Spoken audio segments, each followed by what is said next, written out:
What's good, everyone? Welcome to another Nico Savage video. I'm here with a new series for the Tennessee Titans and how they can win each and every game that they go into. I will be reporting on the Ball brothers still, but they're very stingy in the offseason and give little to no information. So when that starts up again, we'll be back there. But if you could, give this video a like.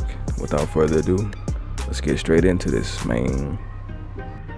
The Tennessee Titans have already made one of the greatest offseason moves in NFL history by deciding to let go of Malcolm Butler, aka Malcolm Burnt Toast Butler. He's absolutely one of the worst cornerbacks I've ever seen start in the National Football League for years. He got torched every game for the past 3 years and still held down at the starting spot, simply because he's physical. I appreciate the things that he did do for our team, but let's be real, he was absolutely fooled against any receiver that lined up against him.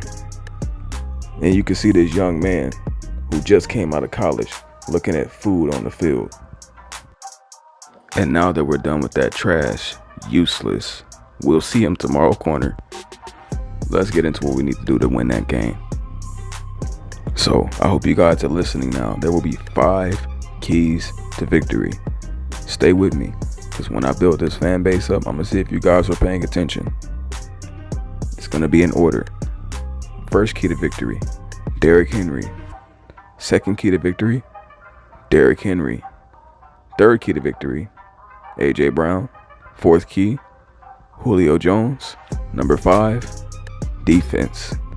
And yes, Ryan Tannehill is not in that top 5 because first read Ryan is not a big play game changer.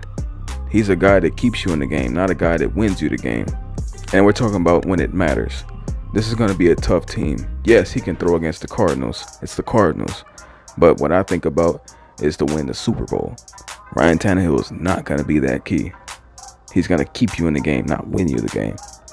That man is a first read quarterback, which there's a couple of them in the league, but he's probably one of the more talented ones. So let's get straight into the opposition. Kyler Murray and DeAndre Hopkins.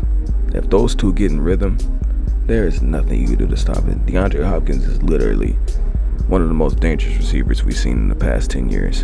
And I understand what Devontae Adams does, Michael Thomas, and whoever else you could bring up, DK. When DeAndre Hopkins gets going, he's a guaranteed 10, 15 catches and a win. So we need to put an immediate stop to them. So right now we have Caleb Farley and we have Janoris Jenkins. Janoris might be food, but he is a physical corner that's a little bit better than Malcolm Butler, which is not very hard to be if you're athletic.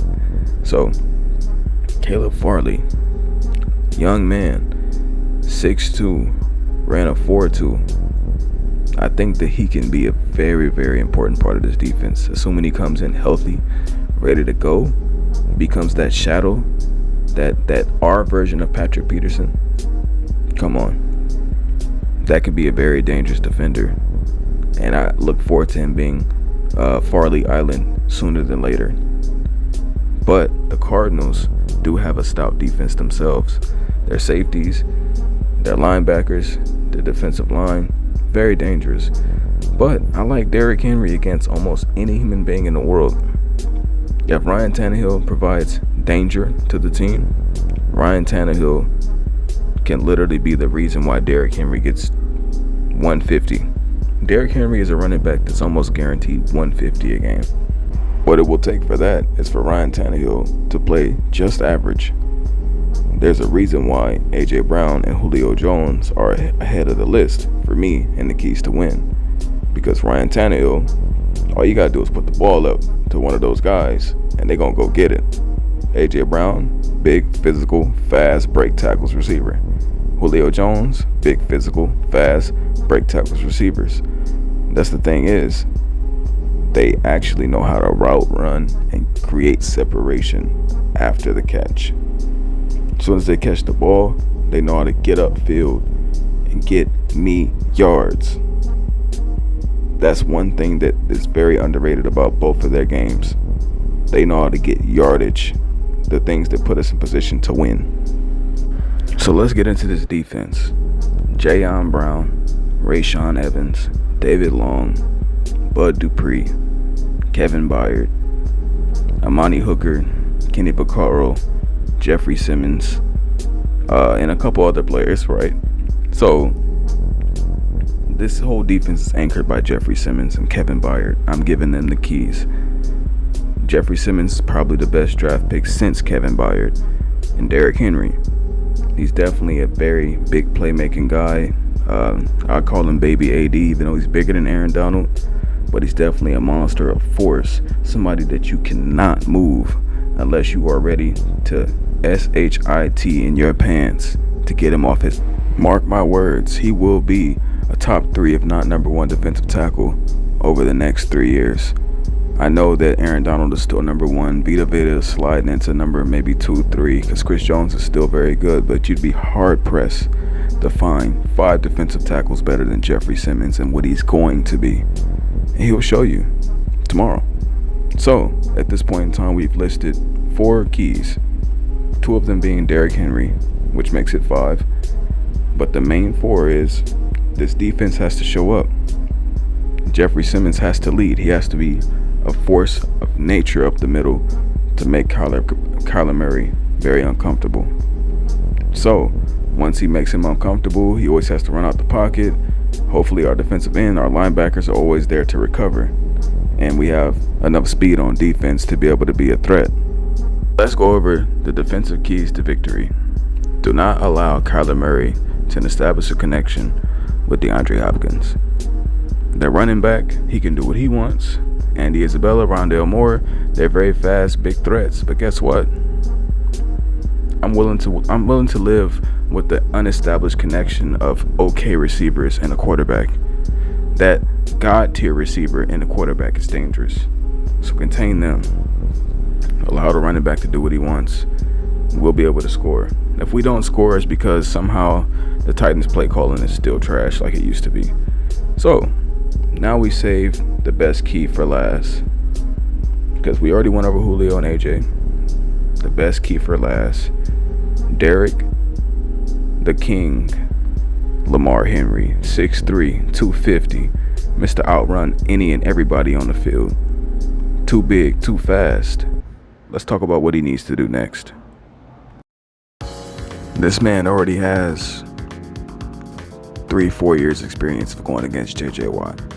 Almost every game they have against the Texans is a great game, with or without JJ Watt. So don't expect anything different. The Cardinals don't have an elite defensive line in a way that run stops. They pass rush well. JJ Watt has always been a much better pass rusher than run stopper, even though he's an elite run stopper. But as he's gotten older, his run stopping abilities have decreased, but his pass rush is still godly. But as you can see on the screen, that's 6'3", 250. And it's not a soul on the planet on the defensive side that can catch it. So we're playing the rushing highlights with no stiff arms, none of that stuff, because that's the easy stuff. That's if you choose to bother the beast. But in reality, you don't want that smoke. But guess what? When you're chasing him, you can't catch him. I don't give up about who you are. You cannot catch him. He's too big, too fast. And he has to touch the rock at least 30 times a game. 20 at minimum. Derrick Henry must carry the ball 20 times minimum. And that's going to get us a win in every situation, assuming Ryan Tannehill plays decent. So these are the keys to get us to win. Very simple though. If you have any eyes and can see what, the reasons that we win every time. We'll be back next Saturday with a video. We're going to have a different matchup, have different commentary. But for the Cardinals, I expect that's easy claps. Let's call it that. We should get that win very easily. So we'll see you boys next Saturday. Definitely show some love. Hopefully you like the video. Hit that subscribe.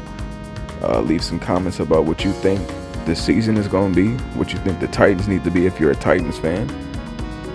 And I'll see you guys later. Peace.